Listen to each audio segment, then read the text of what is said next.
that the sun shines down its power to all the world and makes the wind blow strong as it will.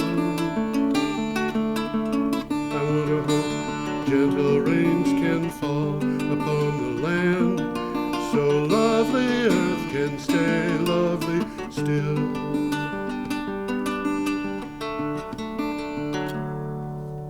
Hello, ladies and gentlemen. Welcome to Energy Week's 377th edition. We are recording this on the 25th of June, 2020, and I should probably start off by saying Energy Week will not have a show next week because the BCTV studio will be closed and for the 4th of July. And so 2 weeks from now, and I don't even remember, that I think is the 9th of July, is going to be our next show, and in that show we're going to cover the 2-week period. This show is based on materials that go up on my blog, geoharvey.com, geoharvey.com. You can go there and find the materials that we're talking about. You can also go to a website called energyweeknews.wordpress.com, which Tom and I use as a script, or you can actually go straight to the show script, which will be available at BCTV and other places that carry this. And so I guess that's all I've got to say. What do you have to say, Tom? Well, welcome to the show. I guess we're ready to start. We're ready to start. Okay, should we just go? Might as well. Can't dance. Okay, we got a picture of a solar farm in California and an article from Green Tech Media. Looks like it's in a desert. Where exactly is that? I don't know. It's just California someplace. Maybe they lied and it's in Arabia. I don't know. No, there's a couple of deserts in California. The desert's a great place for a solar panel. Yeah, they are. They give lots of places where animals can hide from the sun. Could be Joshua Tree Desert. Yeah. What do you got for a title, Tom? Let's see what I can find here. 8-minute solar nabs its first supply deal with California Community Choice Aggregators. Aggregators. This is an important move that's been going on in California for a little while now. And I'll explain a little bit what that is. Huh? When you get there, when you read what you're going to read, I'll mention a little bit what these aggregators are. Good idea. Developer 8-Minute Solar Energy said it has signed power purchase agreements with 2 Northern California Community Choice Aggregators for a 250-megawatt solar project located in the state, including 150 megawatt hours of energy storage. Now tell us about aggregators, Tom. Well, these community choice aggregators, CCAs, there's something new in California. They're an alternative to the investor-owned utility model, in which local entities aggregate the buying power of individual customers. So they're reinventing the wheel here. They are, and as you say that, it's an alternative to corporations that sell electricity. The aggregators are aggregating electric supply, usually for municipalities or counties or something like that, and it saves a lot of money. So that's the whole idea here. I mean, they've become major buyers of new renewable power in California. Yes. And according to California law, utilities must get 33% of the electricity from renewables by the end of this year. So everybody's scrambling because they need renewables, and these guys have popped up and said, hey, guys, I got renewables for you, and guess what? They're priced right. Yeah. Community choice aggregation has been done in New England, too, in Massachusetts. We've talked about the work that was done in Greenfield, Massachusetts, I guess 3 years ago now, where the town, using community choice aggregation, went out and got all renewable energy from various sources in New England. Mostly they're getting it from Con Edison. Well, but it's guaranteed renewable source. Yes. And the result of that was that the utility costs went down for any customer who didn't opt out of the system. You could opt out and pay extra to get local utility power, but why would you do that? I don't think it was intended that they would be cheaper, but it turned out that they are. Yes. So there you go. Should we move on? Yeah, we got another picture coming up. About this time in the show, we usually show a picture of a pump jack or a wind turbine. Right now it's a wind turbine. It's a wind turbine, by golly. And we have an item from Clean Technica. Goldman Sachs sees $16 trillion investments in renewables by 2030. That's trillion with a T. That's a lot. Well, you add a trillion here, a trillion there. Pretty soon you're talking about money. Yeah, I guess. That was I'm doing a play on Everett Dirksen, if you remember Senator Dirksen. Yeah, I remember him saying that. He said that. Million here, million here. It was $1 billion, I think, that he was talking about. Could be. Yeah, Goldman Sachs analysts. You're talking some real money. Yeah, right. Goldman Sachs analysts issued a research note for investors saying investments in renewable energy is set to overtake those of oil and gas for the first time next year. They think the clean energy field will be a $16 trillion opportunity for investment between now and 2030. Well, that's encouraging.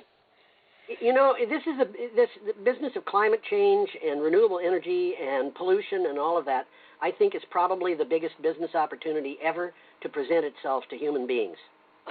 Well, I guess time alone will tell, but it's certainly on the way.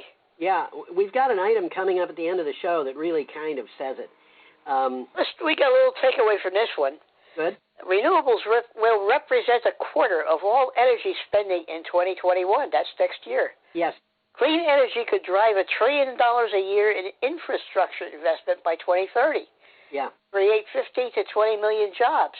So they're not playing games here. This is serious stuff. This is serious stuff. Yeah. Okay. Yep. We have a picture of Shellfish. How clever. These are, the original picture on this came from Harvey Magazine. The original picture said they were cockles, but they don't look like cockles to me. So yeah, mussels alive. Oh, I don't know. I just like clams, but I don't know what cockles look like.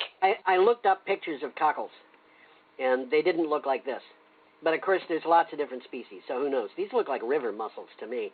But nevertheless, what do you have for a... Farmed shellfish is not immune to climate change.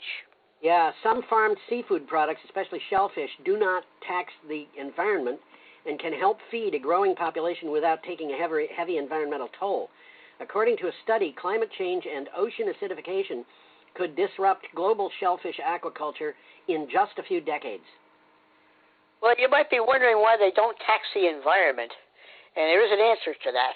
Yeah? Unlike fish, mollusks don't require feeding. They siphon plankton right out of the seawater, improving water quality and reducing excess nutrients that can cause harmful algae blooms. Yeah, these are... Excess carbon dioxide makes the seawater more acidic, making it difficult for mollusks to create their hard shells. Which is sad because the mollusks take carbon dioxide out of the water to make those shells. Yeah. So they should really be part of the solution. But instead, they're one of the victims. So, got more on that? No, that's about it, I think. We got a picture of a choo-choo train coming up. Not a choo-choo, though. It doesn't go choo-choo. We're up to Friday, June 19th, and we've got an item from Renews. And that is a French intercity train. That's a nice-looking train. A beautiful train, isn't it? Yeah, it's got Amtrak beat. Yeah. What do you got for a title? RES, whatever that is. Oh, I'll tell you what it is in a second. Okay, good. Feels Green RPA with French rail operator, and that's Renewable Energy Systems, and an RPA is a renewable power agreement. Is that RPA or PPA? PPA, I'm sorry, purchase power agreement, I guess it is. Power purchase agreement. RES has signed a long-term power purchase agreement to supply almost 40 megawatts of green electricity to the energy arm of French rail operator SNCF Voyageurs. The deal with SNCF Energy is made for between 15 and 20 years. It will enable construction and operation of solar power plants from 2021. Well, SNCF is French for the French National Railway Company. Yeah. And they have a monopoly on railroads in France. Yeah. And they're looking to get 50% renewable energy for their trains by 2025. You know what this reminds me of a little, Tom, is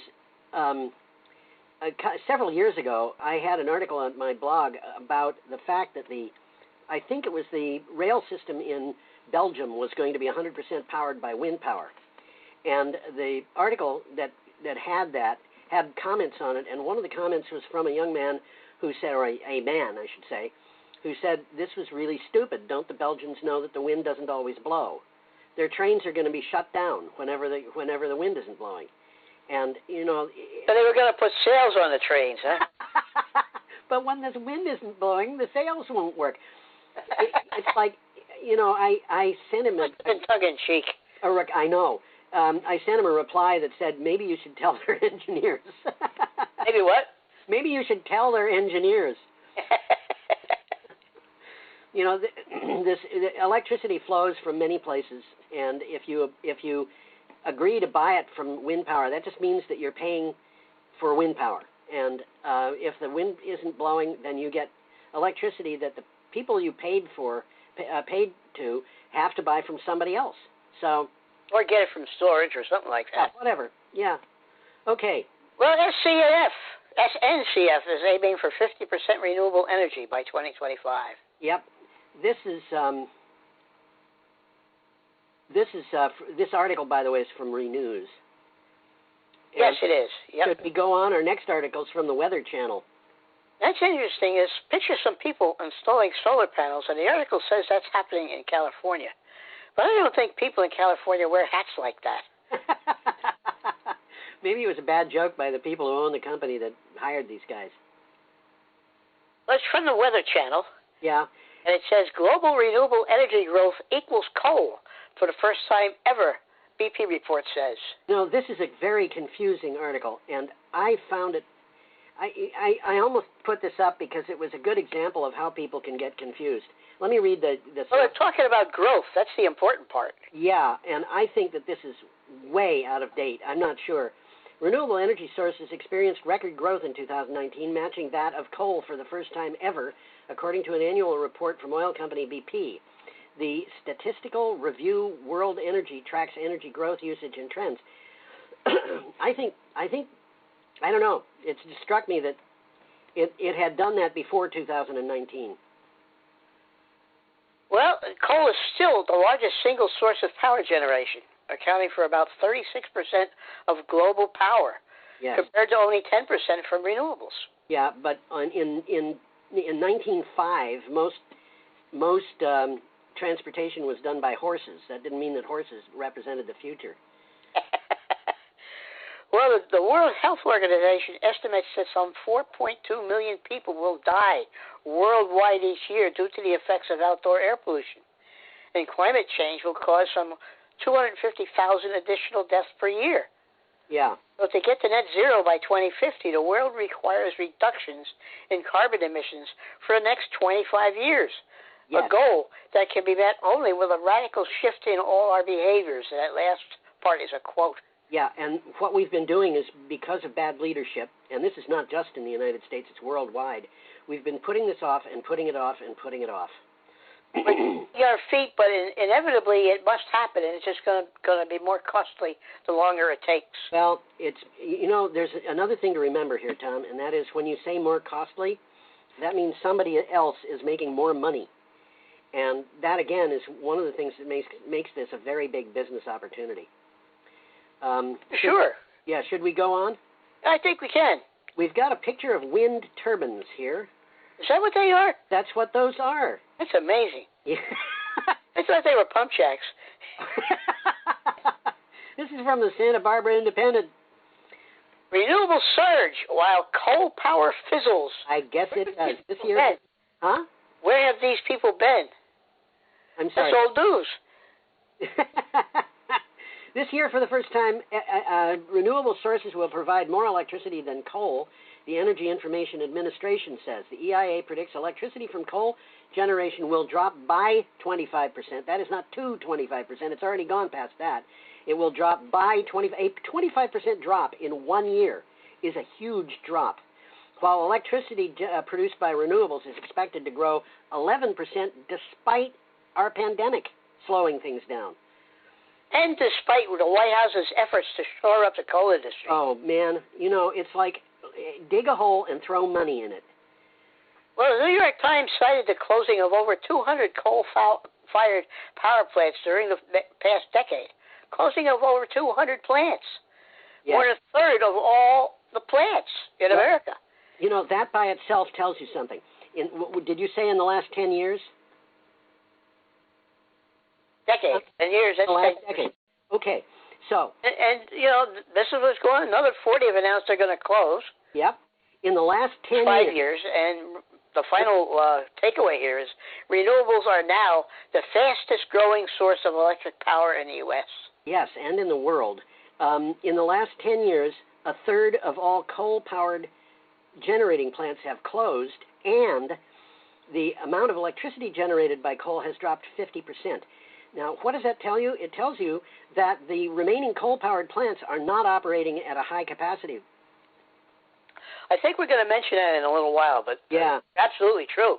And that's confounding the issue. It just, since they're not operating at a high capacity, they cost more to operate. Absolutely, absolutely. These plants were built to be baseload power plants in order to produce an efficiency of scale. Running all the time. They sacrificed a lot by going to that efficiency of scale. And one of the things that they sacrificed was the ability for the plants to run at less than full load. And the result of that is that they're operating at very high cost. Well, it's the economics, stupid. I guess it is. That was from the Santa Barbara Independent, and we are up to Saturday, June 20th, with an article from Clean Technica. And we got a picture of an X-57 electric plane. You know, very interesting picture, very interesting plane. Yeah, do you remember, I guess you were a kid too, because I was, and there was the X-15 that flew at 4.5 Mach? Yes. And, you know, this is the descendant of that plane in terms of NASA experimental aircraft, which is why it's the X-57. That plane was the X-15. So that's a NASA designation. It is indeed. So do you have a title? Little NASA electric airplane, soon coming to life. Well, there's a lot of pictures in this article. It's an interesting article. Yeah, I think it is to life already. NASA's first piloted experimental plane in 2 decades is the all-electric X-57. It has 12 high-lift motors and propellers along its wings, and a larger motor with a 5-foot propeller at each wingtip to capture energy that would otherwise be lost to wingtip vortices. Well, that's a little bit confusing. The row of 12 motors that run along the wings, which you'll see in the pictures there, you don't see it here, they help the plane take off at industry standard speeds, but they activate only during takeoff. Yeah. They spin the propellers to take off, and then they deactivate during cruise mode, and the propeller planes fold into the nacelles, reducing drag. Man. The plane is made in Italy, but the motors have been added in New Mexico. And they arrived in New Mexico back last July, so this thing could be in the air already. I think it is, actually. Well, the article didn't really get to that. The article was from 2019. Yeah. Okay, should we move on, Tom? Yeah, I think so. We got a nice picture of a biogas facility in Thailand. Is that really true? I thought this was a theme park. Doesn't it look like it's called the pig site. Don't you love it? The site is called the pig site. What do you have for a title, Tom? CPF promotes biogas production across its farms and processing plants in Thailand. All right, I'm going to pronounce this badly, and that's as far as my apology will get.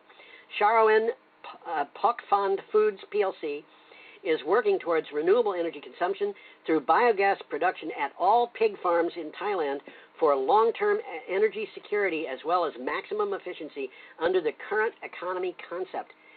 This picture is remarkable. Those look like some kind of holding ponds, those circular things, and they've got flowers planted next to them. Yeah, they do. And then those black rectangles are apparently the digesters. Yeah. And they're tanks. They look like solar panels or something. Yeah. But they're tanks. That's where all the work is happening. I don't know what those round things are for. They must be for waste or something like that. I don't know. And then in the middle of the picture, you've got those 3 long kind of holding tank looking things. That's where they're storing the gas. That's where they're storing the gas. And then you've got what look like palm trees planted on the ground alongside them. You see that? They look like shrub-type palm trees. Something like that. it's a little bit confusing because there's some pictures in this article, and I try to figure out which angle they're taken from, and I never could figure it out. Yeah. Well, the CPF is an integrated agro-industrial and food process business that's operating technologically advanced animal feed, farming, and processed food. Yep. At present, 92% of the pig farms in Thailand have biogas boilers that produce electricity for their own use. 92%. And the chicken processing plants that they also own are using wastewater-originated biogas as fuel. There you go. Using bunker oil and steam. So the wastewater from the chicken farms is then treated and released to nearby communities. So it's clean water, and it helps ease water shortages during the dry season. Well, they're working on this circular economy concept, and it looks like a good idea. It looks like it's working. Yeah. I wanted to mention, by the way, those palm trees look a lot like the palm trees that grew in England when I lived there when I was a kid. Uh-huh. In the southwest of England, I lived in Devon, which is in the southwest. Well, I know that palm trees grow in Ireland, so if they grow in Ireland, I'm sure they can grow. Yeah, they had local palm trees. The English knew all about them, and I think they were there during the Middle Ages, and they're funny-looking little trees. They have very thick trunks, relative to they could have a trunk that's 1.5 feet through and be only 6 feet tall, but yeah, they're interesting. They're definitely different from our palm trees. Yep. But they're palms, they're not maples. I wonder if it's possible to make palm syrup. That's the way we make maple syrup. Probably not, but it might be. I don't know. It all depends on what kind of trees they generate. And make birch syrup. Yeah. Okay, we've got an article from the Houston Chronicle, and we're still on Saturday, June 20th. And we got a picture of a pump jack. A pump jack. This is the picture that was supposed to be the second picture, Tom. Uh-huh. I got them switched or something. Never can tell. Okay, what do you got for a title? Pumping oil, flaring gas. Yeah. Title of the article, Tom. Say what? The title of the article. Oh, rig count falls for 15th straight week to another record low. This is yet another record low. I mean, this is like, it just keeps going on. The U.S. rig count fell for the 15th straight week. That is 15 weeks it's fallen to yet another record low. These records, by the way, go back to 1940. So we're well below what the number of rigs that were in business in 1940. As energy companies continue to shut down oil production, energy companies are operating 266 drilling rigs nationally. This is down more than 60% since mid-March and more than 72% from a year ago. And, this is important because these rigs are looking for new oil and gas sources. And basically, they're a very good predictor for how much energy we're going to be deriving from the wells in future years. And it looks to me like the oil industry is in the process of a crash. Kind of looks like that. I think we're going to visit that again. I think we are. In 2016, there was 404 operating rigs, and now there's 266. So that's quite a drop. It's quite a drop, and the 2016 number was not high. That was down from earlier numbers. Okay. Well, the energy companies are idling rigs, shutting existing wells, and halting drilling of new wells after crude demand and prices are plunging. Yeah, and they're still low. And there's, the excess oil that we've got in storage in the United States went up this week. So, it's just not being used the way that it was. But okay, should we move on, Tom? Yeah, we should, because this is representing a new trend. Yep, we're up to Sunday, June 21st, and we've got this is an interesting source for this particular article. This is from the Petroleum Economist. And that is a truck delivering hydrogen. That's a truck delivering hydrogen. Think of that. Stars have aligned for a hydrogen economy. This is an interesting concept. It is indeed. Hydrogen for use as a fuel, carbon-free fuel, and energy storage for renewables is attracting unprecedented interest. And all of the factors that are required for the construction of a hydrogen economy are falling into place. The expert panel assembled for PE Live 7 webcast agreed last week. This is a long and interesting article. If you got some time, I suggest you take a look at this one and read it, because it's good. Jason Cooper sent me an email when this appeared, the morning it appeared, and he said he didn't think that hydrogen was all that great a fuel for cars. And I got to tell you, I kind of agree with him. What's going to happen is going to be hydrogen as an auxiliary fuel for batteries, and the hydrogen is going to replenish the batteries, or it can run the car. It's going to morph into something like that. Yeah, there's another thing to bear in mind here, and that is there's two different sources for hydrogen that are. One of them is the source that is generally in use today. As gray hydrogen. They take the hydrogen away from methane a lot of the time. Take it for natural gas. Yeah, and what's happening now is that the cost of hydrogen from renewable energy is falling below the cost of hydrogen from natural gas. And this is green hydrogen. This is green hydrogen. Versus gray hydrogen. Exactly. And there's also something called blue hydrogen, and I'm not sure what that is. Maybe that's from outer space. Well, green hydrogen produced from renewable power is gaining increasing prominence as a means to store wind and solar power that would otherwise be curtailed.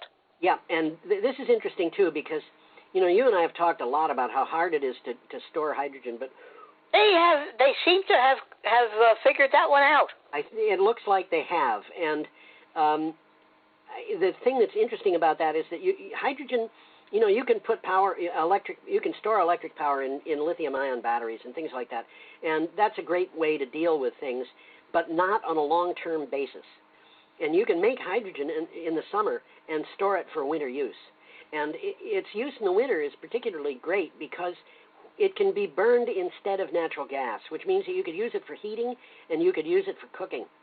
So you could just feed it right through the same pipelines. You can, indeed. I don't know whether you could feed straight hydrogen through the pipelines. I know that they're mixing hydrogen in with natural. Oh, they are mixing that already. They are indeed. And so, okay. Should we go on? Yeah, so we got a picture of a coal miner, and supposedly he's taking a break. This picture. I don't know. It looks like he's lying on his back, but I think he's probably not. I think he is lying on his back. And one of the things that I read when I looked at this is that he's actually on site where he works, and the seam that he's working on is, what did it say? Maybe you know from the article. Was it 30 inches or 40 inches? Well, it could be as little as 30 inches, and I tell you, I've been in a downtown underground coal mine, and it was about a 40-inch roof. I think I mentioned this. When I got there, they gave me 2 hammers, and I asked why, and they said, "You'll see." When I got down into the mine, you use the 2 hammers to walk on. Yeah, so you're walking on all fours. Yeah, you're crawling, and you're using 2 hammers to lift yourself a little bit higher. This is not a. I always thought of coal mining as a really tough job, and I don't care how much those guys are paid; they're not paid enough. And it's a tough job, believe me. But of course, I grew up in the time when who was it who sang 16 tons and what do you get? Tennessee Ernie Ford. Tennessee Ernie Ford. That was my recollection, but I was a little scared to say it because I didn't feel confident with that. Another day older and deeper in debt. Yeah. Say, Peter, don't call me because I can't come. I owe my soul to the company store. That's it, boy. That's it. And how true that was, because these company stores had the coal miners as captives. Yes. Now, I think we need a title for the article from the British. Already under pressure, Virginia's coal industry sees idle mines and furloughs amid the COVID-19 epidemic. And I'll interject here, there's an interesting slideshow on this article. Yeah. You might want to look it up because it's worth looking at. Appalachian coal has declined for decades. Virginia had 10,662 coal mining jobs in 1990 and only 2,576 in 2019. So in 30 years, it lost about 3/4 of its jobs. With COVID-19, the Energy Information Administration forecast a 35% drop in Appalachian coal production this year. Well, in Virginia particularly, most of the coal is metallurgical, which depends on steel production, but it's also declining. But despite happy coal-friendly rhetoric from the Trump administration, the federal government's own figures document coal's continued decline. And here is the key word here: it's never going to come back. Well, the part of the big problem here is have you paid attention to the coronavirus figures lately, Tom? I haven't been following the figures now. Well, there's a place called Worldometers, and if you go to Worldometers, this is just figures from all kinds of different places, but they have figures for the pandemic. And actually, I just loaded it up, and yesterday we had 38,386 new cases in the United States. It's almost a record. So a lot of people are getting sick. People are getting sick. 2 weeks ago, you could see that the pattern was downward. The numbers of people were dropping. They were, in some cases, half of that figure. And now, states are saying, we've got to open up. We've got to, get the economy back in business. And the result of that is that people are getting sick. And now what I'm seeing is this business of social distancing and wearing masks. Some organizations are predicting that that's going to go on for the remainder of this year and at least well into next year. Wow. And so what happens with these coal mines? These guys have to go down and work in really restricted areas. And social distancing is not part of the job description. I hear you. Yeah, so, they're saying maybe it's not going to recover. That's a good critique in this article. It's worth looking at. Yes. And it's an interesting slideshow. Yes. Speaking of which, we've got a fracking job slide now. Looks pretty complicated to me. I used to work in the chemical business when I was in college. I worked in a factory where I had to know the location and use of 1,250 switches and 1,750 valves. And these guys are, that's where these guys are. They've got a lot of work to do there. They got to know where every one of those pipe goes, huh? Yeah, I guess. I was what was called a reactor operator. I operated chemical reactors, and we were making. You were making some exotic stuff, weren't you? Yeah, we were. We were making phosphors and fluors and stuff like that, and I'd go home at night glowing.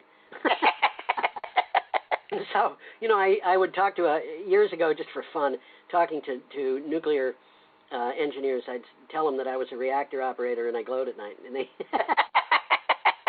which was true.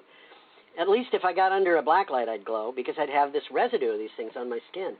But they always took it as I was a nuclear reactor operator and glowed at night, which was just not even close. Anyway, this particular job comes from Binghamton University. That's in southwestern New York, and the wells are right over the border in Pennsylvania. Yep. And the article says air pollution from fracking is linked to deaths in Pennsylvania. Yeah, a study found a correlation between shale gas extraction with particulate matter pollution and mortality in areas where active fracking wells are sited. Researchers used NASA satellite data to pinpoint daily levels of particulate matter solution from wells in Pennsylvania. We're talking about wells in the Scranton area. Yes, we are. Northeast. This is where they used to, before they used it all up, they used to mine hard coal.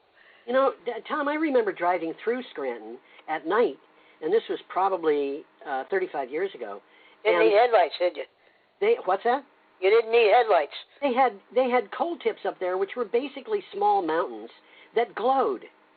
And the reason they glowed was because the coal that was in them was on fire. Some of that coal is still on fire. No, this is really awful pollution, and adding pollution from fracking to that is not useful. Well, according to the article, particulate matter with a diameter of less than or equal to 2.5 microns, and by the way, 2.5 microns is a 10,000th of an inch. Yeah. It's associated with cardiovascular diseases and respiratory ailments, including COPD and asthma. Yeah. And the airborne pollution is detectable up to 6 miles from a well. Yeah, that's... And even a short exposure can affect health. Yes, and this is not good news. No, it's not good news. This is something that tells you something about these satellites. They can look at the pollution and they can know exactly which well is producing it, or at least know what area, very, very close to what area that's in. They know that this pollution... The article mentioned that. They can zero in on these things. And so they know this pollution is not coming from some old coal. Or something else. It's coming from the wells. Yep. Okay, should we go on? Yeah, this is coming up Monday, June 22nd already. By golly, and this is an article from... An interesting article. Yeah. Your home battery can be part of a virtual power plant in California. You know, this whole paradigm of electric grid is changing so much. And, you know, when you read about this, the only conclusion you can come to is that we do not need baseload power at all anymore from a technological point of view. We only need it until we can get rid of it. We don't need coal-burning plants. We don't need natural gas plants. We don't need nuclear plants because we don't need baseload power. And people who think otherwise really, I think, in many cases, don't know what baseload power is and why it exists. But anyway, let me read the little blurb here. From solar power and batteries, your house stays alive with power even if the grid goes down, but there are other advantages to such systems. Sunrun and Southern California Edison are partnering to create one of the country's largest virtual power plants. So this virtual power plant makes use of the energy stored in the batteries for the grid as needed, and leaves plenty of reserve power in the battery for the customer's use. Yeah. So delivering energy to the grid via decentralized energy actually helps with grid reliability and security. We can have better reliability without the baseload power plants than we have with them. And by the way, Green Mountain Power has a very similar program right here in Vermont. Right, that's true. The thing about baseload power is that these big baseload power plants, as I said earlier, were designed for efficiency of scale. They are gigantic. They have gigantic boilers. This is true of nuclear. It's true of coal. It's true of a lot of the natural gas plants. Well, that's going to be a thing of the past because as these things close, they're not going to be rebuilt. Well, the thing is, it takes days. In some cases, you know, I watch every day. I keep a bunch of blogs, and one of them is about nuclear power, and it's really a very boring blog. I tell people not to go to it, but it tracks the nuclear plants, among other things, that are online, offline, the number of them that are at partial power. And what happens with these plants is I will watch them slowly get up to power over a period of days, and then halfway through something trips and they have to go down and start over again. And so it can take a couple of weeks for one of these power plants to get up to full load. In order for the efficiency of scale, these plants were built to provide the minimum amount of power that's needed to just the amount of power that's needed to meet the minimum load for over the course of a year, because it's so expensive to turn them back that, and then it takes a long time to get them up, that you want to be running. They got to be running all the time. And what's happening now is we've got these batteries that are full in the middle of the night. And when somebody turns on the light in the bathroom, you don't need to power from a baseload plant. The battery's got it. And well, the whole grid is redesigning itself. That is correct. Absolutely correct. So should we go on, Tom? Well, I just mentioned that the future of the grid is no longer large generating plants generating huge amounts of electricity, but rather a whole bunch of small sources distributed throughout the grid without a lot of heavy transmission lines. Yeah. Okay, our next item is from ESI Africa, and before we talk about this, I want to mention we have a picture from the Bendan solar plant in Egypt here, and I had sent Brian at BCTV a file that showed the wrong picture. So just as an aside here to Brian, who's probably editing this thing, if you see wind farms at this location, you've got the wrong picture. You've got the wrong file. The picture, I think the right picture is supposed to show some guys walking through a big solar plant. That's what it is, and I actually updated that on the everywhere actually, except on your computer, Tom. Well, what it says here is the Africa 50 joins investors to power the world's largest solar park. This is a big solar park. By the way, just one more thing on the picture. I want to thank. I don't think it's the world's largest anymore, though. I guess. I want to thank Tom for pointing out that I had the wrong picture there so I could make sense out of this thing to viewers. This is a picture of guys walking through a solar farm, and the panels are almost horizontal. But then, of course, you're in an area that's getting closer to the equator. 30 international infrastructure developers are to invest in Egypt's 1.5 gigawatt Bendan solar park, which will be the largest in the world on completion. The 37 square kilometer solar park will have over 7 million PV panels and will be funded to the tune of $4 billion. Well, it makes sense because the solar energy potential in Egypt is high. Unbelievable. It's a country known for year-round sunny days, and it has long tempted investors. Yes. So this solar park, you mentioned it was 37 square kilometers. That's 14 square miles. Okay. And it's so large it can be seen from space. Well, you can see a lot of stuff from space. I think what that means is that if you happen to be in orbit in a space station, with your bare eyes, you would be able to see this. You don't need any special camera or anything like that. I think that's exactly what it means. This is going to be much more obvious than the human structures that I've seen cited in the past as visible, like the Great Wall of China and so forth. Okay. Let's move along here. We have a nice picture of a Dutch wind farm. And the article says the Dutch do a Danish deal to hit a clean power target. This is from a website called Euractiv. The Netherlands agreed to pay Denmark 100 million euros as part of a deal to allow the Dutch government to declare at least 8 terawatt hours of Danish surplus renewable power on its books. That's a lot. Well, that's about 30% more than Vermont uses in the course of a year. This is an effort for Denmark to meet its European Union target. The Netherlands is one of the worst countries for hitting benchmarks for 2020. So I think that's a pretty picture. It is kind of neat. Yeah, I wonder what all those crops are with the different colors. Tulips. Huh? Tulips. Of course they are. Yes. Yeah. That makes sense. That's sure why they've got those colors.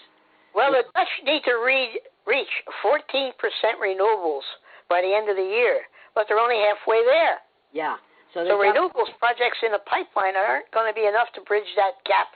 So they're making a deal so that they've got enough renewables coming in, so that this is an EU thing for them. Yeah, and this is something that they would have to pay stiff fines if they don't get this. So 100 million euros. They got it all figured out, though. Yeah, 100 million here, 100 million there. Pretty soon you got pocket change. We got an interesting picture here coming up of Siberia, and it looks, if red means hot, it looks pretty hot to me. Looks pretty hot in Siberia. We're up to Tuesday, June 23rd, and this is an item from NBCnews.com. Well, that picture represents the forecasted maximum temperatures for Siberia for right now. Yeah, and you'll notice that some of those areas are upwards of 35 degrees Celsius. That's not exactly cool. So what do you have for a title, Tom, for the article? Off the charts warm. A Siberian town hits 100 degrees. That's 100 degrees Fahrenheit, obviously. Absolutely. A Siberian town nestled, it's hard to imagine a Siberian town that's nestled, but it says a Siberian town nestled about 6 miles within the Arctic Circle recorded a temperature of 100.4 degrees Fahrenheit, which is 38 degrees Celsius, likely setting a new record for the hottest temperature ever recorded that far north. The milestone comes as Siberia experienced unusually warm conditions ever since the start of 2020. Let's put this in perspective. The average monthly temperature at Keene Airport for June is 65 degrees. For July, it's 70 degrees, and that has been that way for the last 30 years. Yeah, and here we have... This is hot. This is hot, and just look at all of Siberia. It looks like almost all of Siberia is going to be upwards of 25 degrees Celsius, and we were talking last week and the week before about the permafrost melting. This is dangerous. Yep. This is truly dangerous. Well, what the article says is being caused by a high-pressure ridge of air called a heat dome that's blanketing the area. And when this happens, the air gets squeezed into one location and sinks, pushing warm temperatures down to the surface. This is, Little takeaway here, from 1910 to 2019, temperatures have been increasing by 1/3 of a degree Fahrenheit per decade. But if you look at 1980 to the present, it's double that rate. This is hard. This is, imagine being a person. Yeah, imagine being a person in a Siberian town where all of a sudden, for the first time in your life, the temperature is above 100 degrees Fahrenheit. It's hard. I think it would be like Brattleboro hitting 110, or maybe worse. I don't know. I haven't figured it out. Well, we got a couple of pictures coming up of nodding donkeys, Yeah. which is that's what they call them. That is what they're calling them. They're also You might take a look at the way that is. Those pump jacks are using the same technology to pump oil that an old-fashioned water well with a handle used. That's a really good point. They are basically the same thing. Yep. Although my bet is that the valves they use in those pumps are not made of leather, because they are in water wells. Are they? Yeah. Yeah, I've actually purchased them. Okay, this is from oilprice.com. Well, the taxpayers are footing the bill for 100-year-old oil wells. Isn't this great? Plugging old oil and gas wells may cost as much as 10 times what the industry routinely estimates, according to Carbon Tracker report. As oil and gas companies walk away from their stranded liabilities, state and local governments may be left to pick up the tab. That's called privatize the profits and socialize the costs. Yeah, okay. That's what it is. When oil and gas companies are finished with oil wells, they're supposed to close them and pay for the cleanup. However, often the wells are abandoned or orphaned. If they're not plugged, the price will be paid by landowners, citizens, and the environment. Yeah. Reuters is estimating that the number of idle wells is in the billions. At the current rate of spending to clean up the abandoned wells, it will take several thousand years. These guys know what they're doing. You mean the people who own the wells? Yeah. Yeah, I think that they know what they're doing. Absolutely. Yeah. Okay, should we move on? Yeah, we got a nice solar plant there in Nevada. Yeah. Nice looking plant, nice and clean. Yeah, it is. Nevada plans to adopt California's fuel economy standards. This is significant. Yes, this is from Clean Technica. Nevada Governor Steve Sisolak has decided to side with California and Tesla, not Donald Trump and certain lagging automakers, on the need for cleaner cars. Governor Sisolak announced that Nevada will adopt California's fuel economy regulations. Well, Trump has rolled back the U.S. economy's fuel economy regulations. Yeah, and That's the biggest problem he has with it is it was his predecessor's doing, and he's trying to undo everything.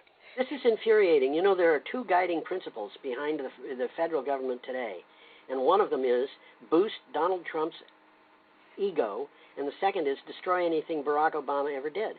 That seems to be true. There is a third thing, which is set the whole thing in stone by getting the judges that you like into office. But basically, the thing about this is, just so people understand, California is so big that when it decided that it wanted to have its own fuel economy regulations before the federal government had them, and so it did that. And it made a deal with the federal government when the federal government produced fuel economy standards that California could have its own. Well, it was part of a deal because the oil company had to be bailed out. Yes. And they made a deal. They said, okay, this is what we'll do. You bail us out, and we'll adopt higher regulations. Yes. And as you said, Trump is just trying to destroy anything Obama did. Well, this goes back to way before Obama, though. Yeah, it does.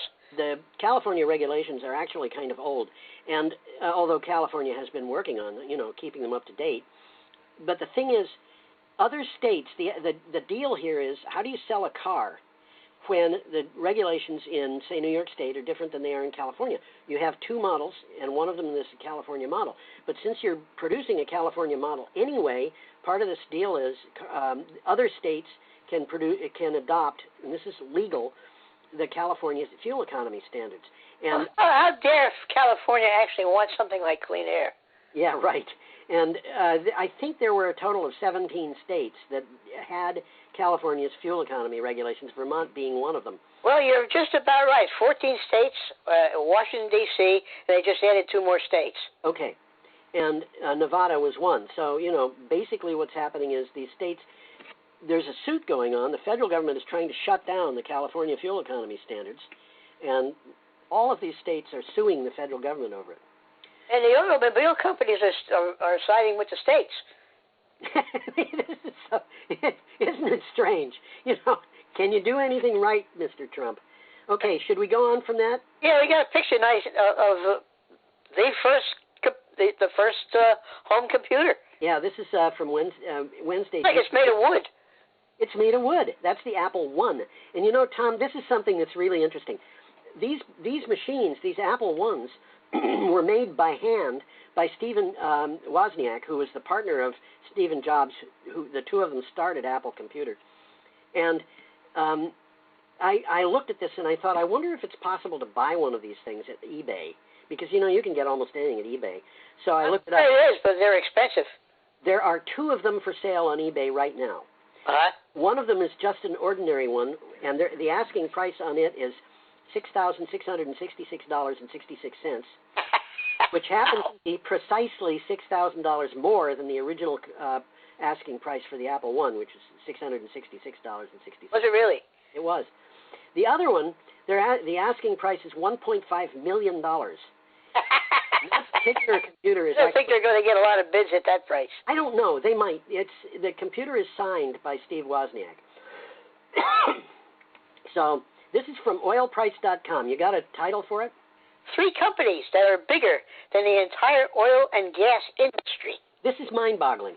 The U.S. oil and gas sector was once worth a combined $3 trillion.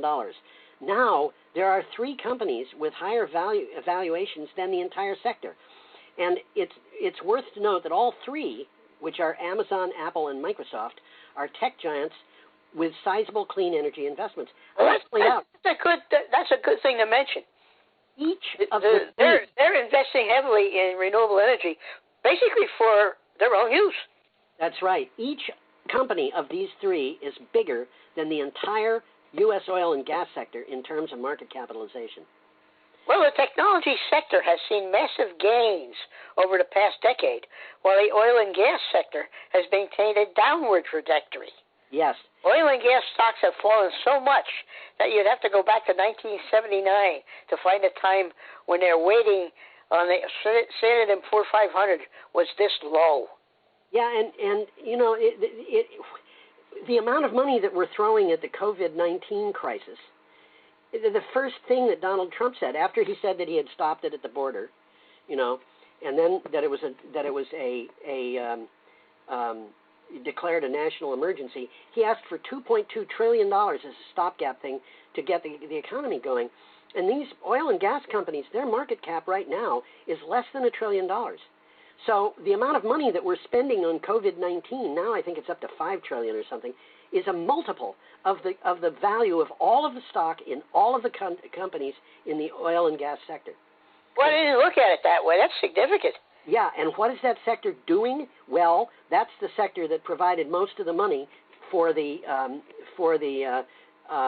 2015 announcement by Freedom Partners that they were going to take over the federal government, which they did. They were the ones who put almost $1 billion into financing a takeover of Congress and the White House.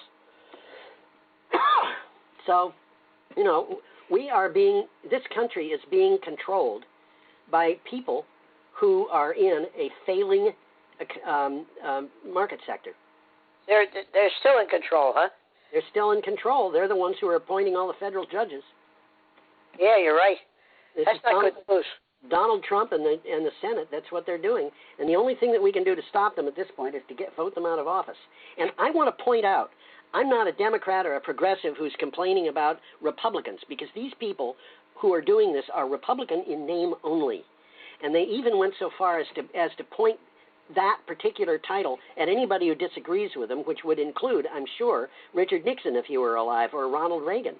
You know, they have taken over the party, and then they've dictated what the party is going to do. And under Mitch McConnell, they have made sure that anybody who deviates from that is elected out of office in the next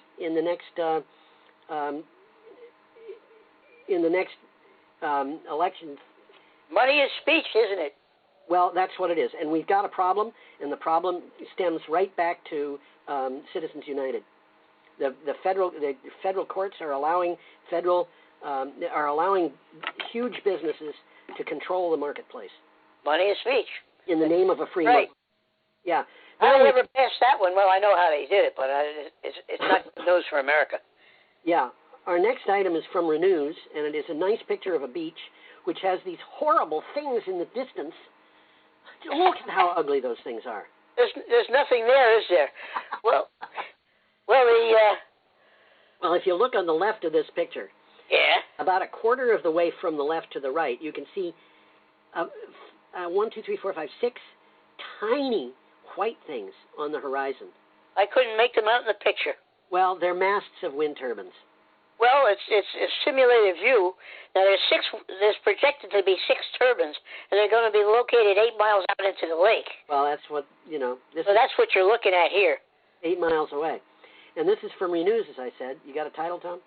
Icebreaker, which is the name of the development, appeals turbine restriction decision. This is ridiculous. It is.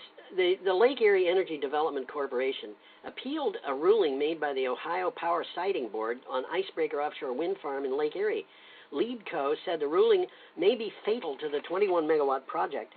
The company asked the OPSB for a hearing to reconsider the decision. And the thing that's really most outrageous about this was the thing that they're asking them to reconsider is something they actually had agreed to. And then they suddenly, at the last minute, changed their mind. Well, they want to turn the turbines off from dusk to dawn, from March till November, so basically the whole summer, yes, in order to protect wildlife. Now, these guys are 8 miles out to sea, or out to the lake. Yes, just And imagine. for 9 months of the year, yep, at night, they're going to shut these turbines off because they're protecting wildlife. Well, I got news for you. At 8 miles out to sea, there aren't any bats. There aren't any birds. Yeah, because mosquitoes are smart enough to know that there aren't any animals out there to bite. So. And of course, a comedian called Jackie Vernon summed it all up, and he said, "A wet bird never flies at night." Okay. This is foolishness. And, I'm reading this thing, and I'm saying, there's more to this story than meets the eye. I don't know what happened there, but I found it really. It doesn't make any sense at all. So that's why I say something's going on that we don't know about. Went back on their word, and I don't know why, but they did. So what do you have to say? Okay, our last item is coming up from Peavy Magazine USA. A nice picture of a sunset at a coal plant, which happens to also be kind of a predictor, isn't it? I guess it is. Metaphorical. The plant is apparently not in operation. It doesn't look like it right now, not in that picture. Yeah. Okay, and what do you have for title? Global demise of coal-fired generation driven by idle and unprofitable plants. Baseload power isn't what it used to be. The demise of coal is now a global phenomenon that, rather like COVID-19, is no respecter of borders or governments, with both China and the U.S. grappling with the social and economic impacts of overcapacity. We've got too many coal-burning plants. That's what this. Well, in China, coal accounts for 58% of their total energy consumption. Yeah. 2019, and they're continuing to construct new coal-fired plants. Well, but as the capacity has increased, the utilization has gone down. Yes. With many companies running at a loss, and a lot of plants operating at 50% capacity. Which is fatal to a coal-burning plant. Which is killing the economy there. Killing they can't make any money at 50% capacity. They're losing money at 50% capacity, and And in the U.S., the EIA reports that coal-fired generation is at its lowest point since 1975. Utilization rates are falling to less than 50%. And for the first time, Americans are consuming more renewable power than coal. Yeah. And this is we have a. It's not going to recover, guys. No, it's not. Xi Jinping, who is the head of he's the general secretary of the Communist Party in China, which I think, honestly, I don't think China is a communist country. Really, It's a kind of a strange mix of communism and capitalism. It's state capitalism. Yeah, and it's been that way under various disguises from the very beginning, I think. It's one of the things. They're doing very well with it right now. No. Anyway, he is the only world leader I know of who spent some years of his life living in a cave. Oh? Yeah, he did when he was young. He lived in a cave. Everybody should live in a cave for a while. Well, I've always had the view that there should be an item in the Constitution that says no person in Congress should be allowed to vote on anything unless he can prove that the night before he spent sleeping in a log cabin with a dirt floor. And on that note, I think we should probably shut the show down. Quit while we're ahead. Yeah, I guess we should. So, goodbye, everybody, and have an absolutely lovely week. Adios, people. Bye-bye.